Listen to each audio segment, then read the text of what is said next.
Channel देखने वालों के लिए उस्मानी। इसराइल की राजधानी तेल अवीव की सड़कों पर लगी कैमरे चल रहे थे, लेकिन उन्हें देख इसराइली सुरक्षा बल नहीं बल्कि तेहरान के मास्टरमाइंड हैकर्स रहे थे। वॉल स्ट्रीट जर्नल की सनसनीखेज रिपोर्ट ने पूरी दुनिया के होश उड़ा दिए हैं। इजराइल का ये नेशनल साइबर डायरेक्टोरेट खुद सदमे में है। रिपोर्ट के मुताबिक जंग छिड़ने के बाद से ईरान से जुड़े साइबर खलीफाओं ने इजराइल के 50 से ज्यादा हाईटेक सिक्योरिटी कैमरों को हैक कर लिया। यह सिर्फ डिजिटल सेंधमारी नहीं थी, ये इजराइल की निजता और सुरक्षा का कत्ल था। हैकिंग का असली मकसद तबाही का लाइव टेलीकास्ट। ईरान ने कैमरों को सिर्फ मजे के लिए हैक नहीं किया, इसके पीछे एक खौफनाक स्ट्रेटजी थी। ईरानी हैकर्स लाइव कैमरों के जरिए ये देख रहे थे कि उनके मिसाइलों ने इजराइल में कितनी तबाही मचाई है। वे ये देख रहे थे कि इजरायली सेना यानी आईडीएफ की गाड़ियां किधर जा रही हैं और रसद कहां पहुंचाई जा रही है। कम से कम 60 इसराइली कंपनियों और इंस्टीट्यूट के सिस्टम में घुसकर हैकर्स ने उनका सारा डाटा वाइप आउट यानी मिटा दिया। साइबर डायरेक्टर के पूर्व डिप्टी डायरेक्टर राफेल फेंकरो के मुताबिक यह किसी एक बंदे का काम नहीं था। 3 अलग अलग साइबर ग्रुप्स ने मिलकर इसराइल के डिजिटल अभेद किले में डरा डाली है।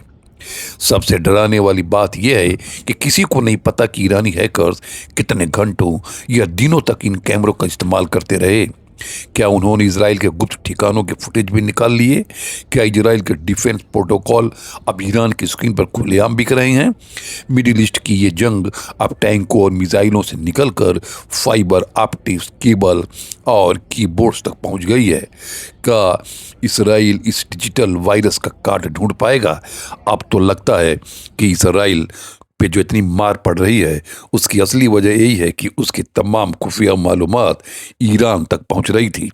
ईरान ने उन ठिकानों पर मारा है जहां पे अमेरिका या इसराइल के खुफिया विभाग के लोग सोच भी नहीं सकते थे। इस कदर तबाही मचाई है ईरान ने। हो सकता है कि ये जो हैकर्स हैं उनकी जो मालूमात मिल रही थी ईरान के सिस्टम को, उसी को सामने रख करके ये हमले किए जा रहे थे।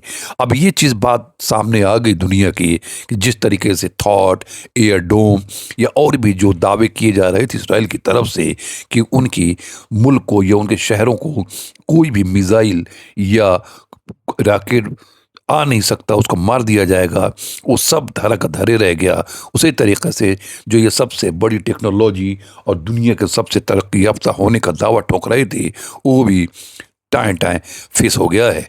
इस तरीके से ईरान ने जहां अपने मिसाइलों से तबाही मचाई, उसको पकड़ने में पूरी दुनिया यानी अमेरिका और इसराइल नाकाम रहे।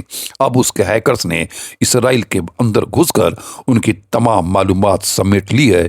इसी वजह से ईरान भारी पड़ रहा है और इसराइल और अमेरिका के हर उन सेंटर्स पर हमले हो रहे हैं जहां पर अमेरिका या इसराइल ने सोचा भी नहीं था। अगर आपको ये अच्छा लगे तो इसे सब्सक्राइब ज़रूर कीजिएगा।